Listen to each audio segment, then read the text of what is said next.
This is the first time since 1938. They've not got out of the group stages. In 1978, of course, there was a second group stage. It's just mind-blowing. It's not Germany, is it? Yeah. No, it's 4 out of 5 of the last champions have gone out in the group stage.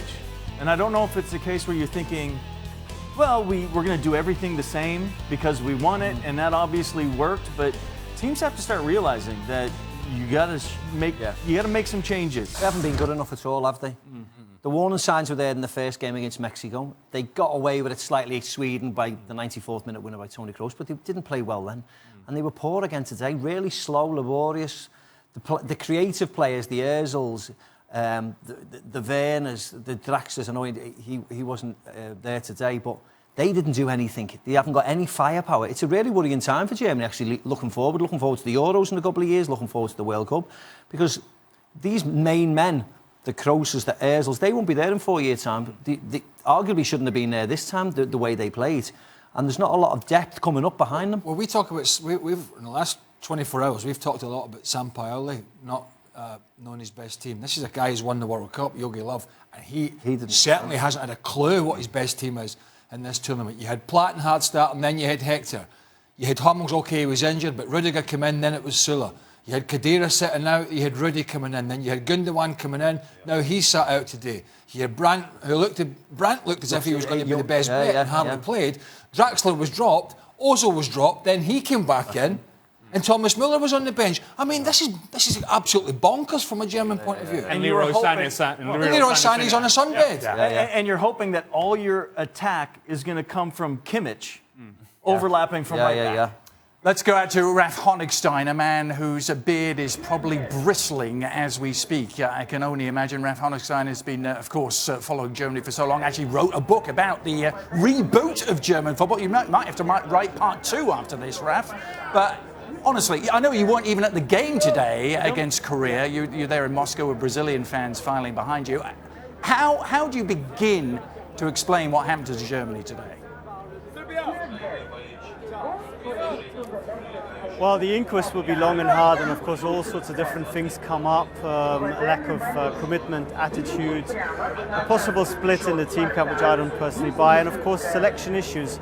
I think Craig hit the nail on the head to a certain extent. I think Löw came into this tournament with a very specific idea what the plan A is, what the team is, and when it didn't work, he made changes, and then he changed it again for the third game.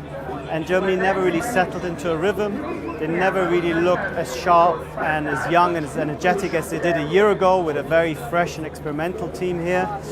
And I think his trust and his loyalty to some players was disappointed, was mistaken, misplaced. You look at Sami Khedira, the 2 games he's had, and you have to say he wasn't quite up to it, unfortunately. And I think if you have one of your main midfielders underperforming to such an extent, that has a big knock-on effect. And the lack of cohesion we saw from Germany, the lack of commitment when it came to protecting the back four, supporting the front four, all the things that happened so well, like a machine in 2014, weren't there this time. And Germany ran out of luck.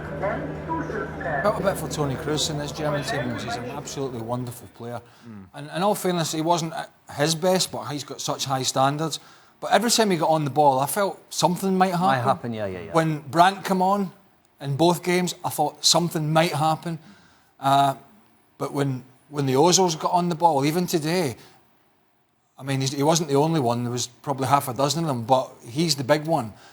When I watched him 20 yards out with a chance to take a strike at goal, and he's popping it off to the side. Giving it to other people, it's quite incredible. Well, the one thing you've always been able to depend on with Germany is the fury, the never say die. Yeah, but it wasn't like that. I think it was very paramount after the first game. The fact that there was Hummels come out and started blaming his teammates. You knew instantly there was problems within the camp. You knew whether Raf's right there, the Bayern lads against the rest of the German team.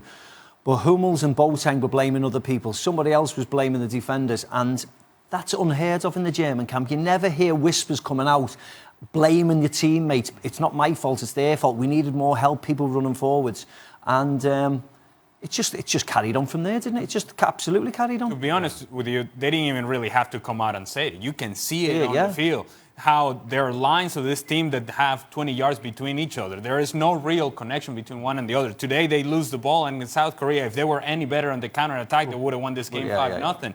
I mean, how many times we saw South Korea going in 3v3, 3v2 against Germany, and I know that Germany is pushing forward, but just the lack of organization and structure, and that is something that any of us who have appreciated Germany for years, you know they're going to do that well, the structure and organization, that they're going to do it time and time again, and eventually they're going to wear you out and they're going to win the game. That was never there today, and it was never there in this tournament. Adrian, Monday morning quarterback stuff, I know. Leroy Sané, right? Yeah. It's hindsight. I get it. It might have worked for Yogi Love leaving him out because he maybe felt he wasn't going to be happy around the camp when he's not playing regular. But he made a decision. But think about the games. Think about the Sweden game and this game. Where were Germany most efficient in the second half against Sweden? Down the left-hand side when they put Timo Werner out there. And he did a great job.